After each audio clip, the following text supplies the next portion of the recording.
What's up, everyone? I am Braxton Angle, and I am back with my first set of power rankings for the NBA 2K League. I didn't want to do power rankings post-draft or post-scrimmages just because it's a lot of speculation and it's not officially sanctioned NBA 2K League games. So let's get right in. First, I want to review my criteria for this set of power rankings. Official statistics haven't been posted on the NBA 2K League website, so I didn't want to scrape Twitter and all the individual games to get the box scores and updated stats. So I did some calculations on my own. So the criteria for these rankings are based on three things. Point differential. On average, how much did each team win or lose their games by? Tournament standing. Now, I haven't found an official list on this yet as far as where everyone ranked throughout the tip-off tournament. So it's my best guess. They won and they lost. So it's my best guess on their tournament standing. And then number three is just the eye test. You know if a team is better than their record or if they're worse, or you know one of their losses is for X reason, which is not consistent. So yeah, I took all three of these together, and I have formulated my very first NBA 2K League power rankings. At number 17, I have Grizzlies Gaming. This was pretty straightforward, guys. Just so you know, their point differential per game, minus 20. Tournament rank 17th, and the record overall was 0-4. Like I said, pretty straightforward. The Grizz struggled in a lot of facets of the game.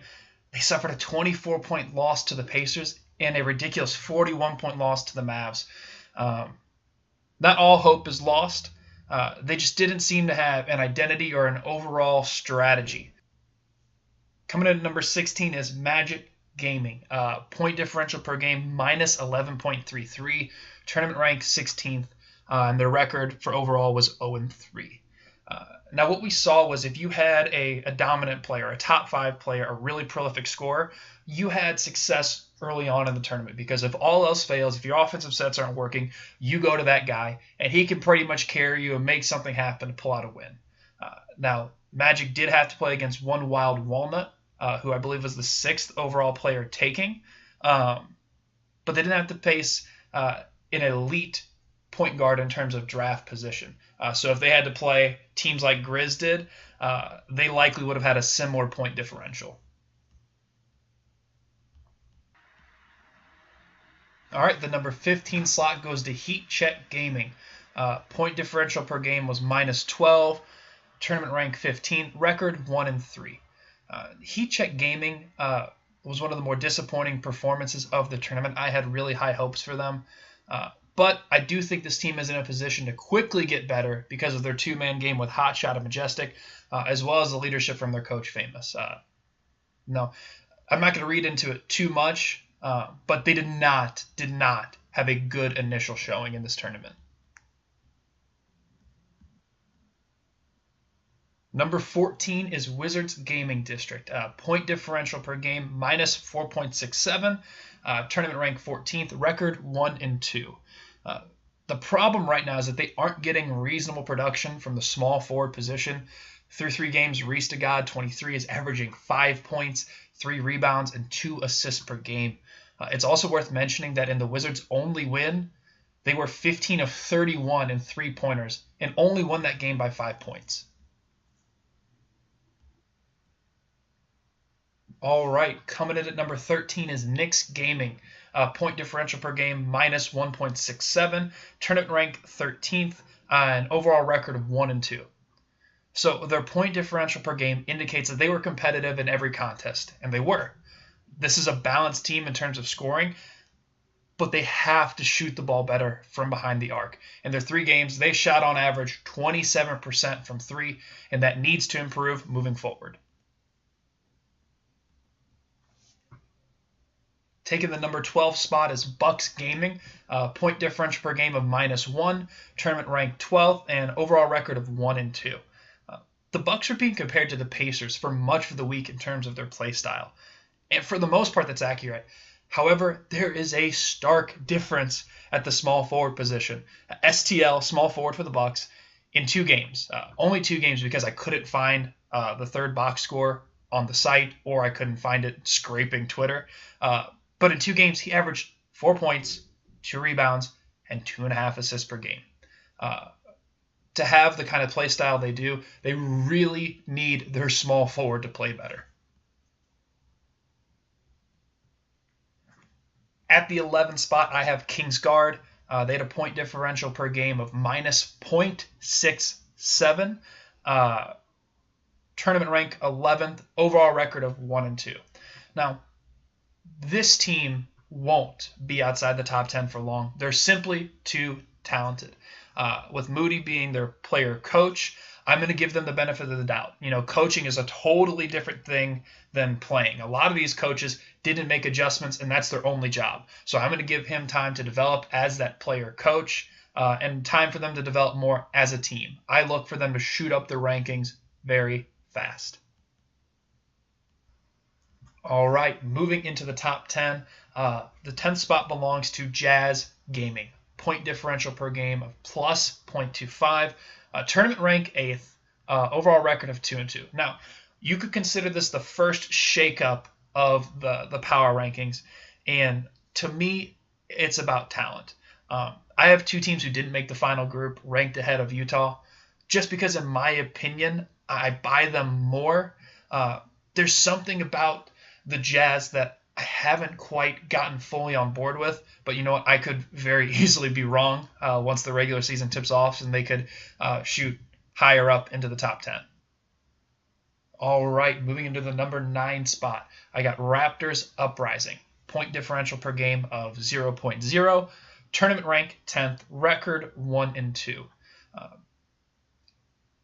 I gave the Raptors the nod for a few reasons. So I know their point differential isn't as good as the Jazz, but it's marginal.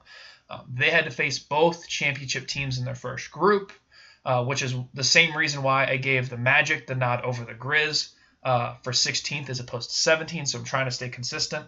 I really like their two-man game of Kenny and Yusuf. It's going to get better. Yusuf was one of the only centers to get the best of one wild walnut throughout the tournament. Go back and look at that game.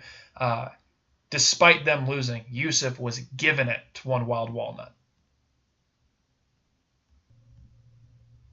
At number 8, I have Warriors Gaming. Point differential per game of plus 1.25. Tournament rank 7th. Overall record of 2-2. The Warriors have a clear identity, which is great. Vert was one of the best players in group play, averaging 27, 9, and 4. But that production came to a halt when he matched up with Ramo in the quarterfinals. If this team wants to compete, they have to get better production from their backcourt, not just Sean. Yes, Sean has to play better. As their first-round pick, he needs to produce.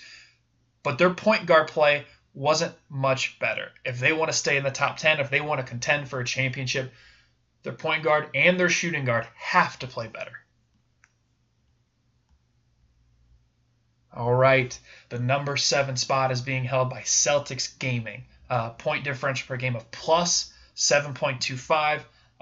Tournament rank 9th. Overall record of 3-1.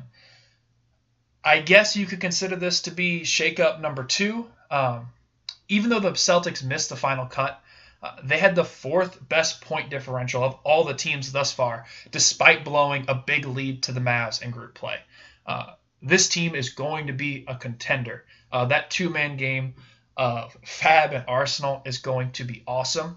And I think they have one of the better coaches in the league. The game I watched, their game against the Pacers. At the start of the fourth quarter, they went into a half-court trap on Wolf, and I thought that was so smart because as a small forward in his build, he's not going to handle the ball very well, and by not allowing him to get to the top of the key and set up the 5-out, they got steal after steal and easy transition points, which is what allowed them to pull away. I was really impressed, with their coaching and their overall play. I'm really, really excited about the Celtics. All right, at number 6, I have Pistons GT. Point differential per game. This is going to surprise a lot of you. Minus 5.4. Tournament rank 3rd. Record overall 3-2. Now, the Pistons are a team that I could see sliding a lot. first of all, they're the only team to make the final cut with a negative point differential. And their point differential of minus 5.4 is the fourth worst of all the teams. Now, I love Ramo. And it's Ramo, by the way. I know the casters spend a lot of time talking about how it's Ramo, not Ramo. He made that very clear, too. But this team needs to score more points. They only eclipsed the 60-point mark once and scored just 48 points in their semifinal game versus the Sixers. Here we go. Moving into the top 5. At number 5, I have Pacers Gaming. Point differential per game of plus 3.8. Tournament ranked 6th, overall record of 3-2. Now, the Pacers were one of the more intriguing teams in the tournament. They were also the talking point of a minor controversy surrounding the stiff arm animation Wolf was using to get to the basket in 5-out sets. Not to mention how they would incorporate V. Gunnar from UK into the offense. This team has an identity. They're going to hang their hat on defense, and they're going to get better throughout the season.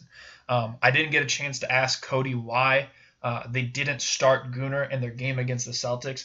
Had they started Gunnar at point guard, the Celtics would not have been able to deploy the half-court trap on Wolf because it's likely Gunnar would have brought the ball up, and that wouldn't have allowed them to pull away with so many easy transition points. I don't know why he didn't get the start, but that could have been a totally different outcome. I'm excited about Pacers Gaming moving forward. At number 4, I've got Mavs Gaming. Point differential per game of plus 8.4. Tournament rank 5th. Overall record of 3-2. Mavs Gaming is in a great position, despite that blowout loss to the Sixers. Dimes didn't disappoint. It was important from a branding perspective that he performed like the number 1 pick in this tournament, and he certainly did. However, this tournament taught us that one great player does not make you a great team.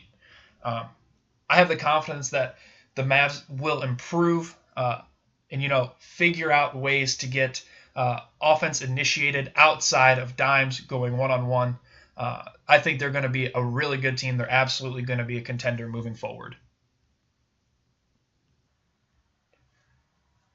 At number 3, I've got Cavs Legion GC. Point differential per game of 4.4, plus 4.4. Tournament rank 4th. Overall record of 3-2. So any conversation about Cavs Legion has to start with Hood. Hood asserted himself as a dominant player and the most prolific scorer at the small forward position in the league. This is a team that can win shootouts, but had some issues with the Bucks and group play. Hood was held to a modest 23, 5, and 4. Overall, this is a dangerous team that proved they can score with anyone. At number 2, Blazer 5 Gaming. Point differential of plus 8.16. Tournament rank 2nd. Overall record of 5-1.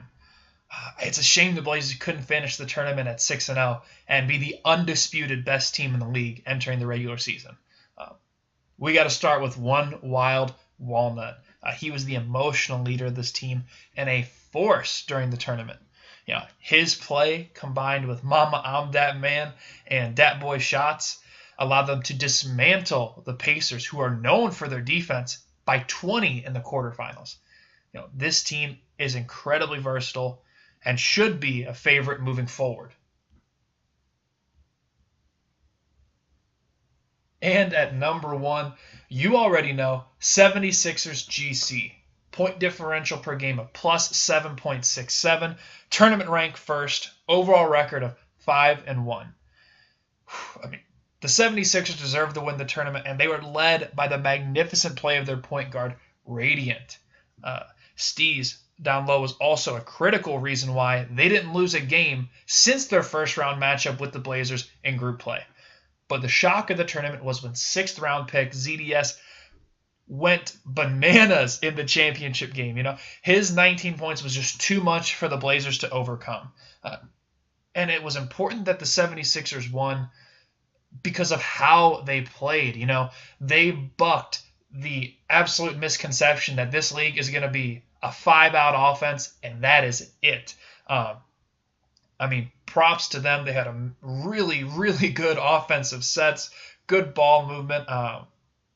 Unbelievable championship game.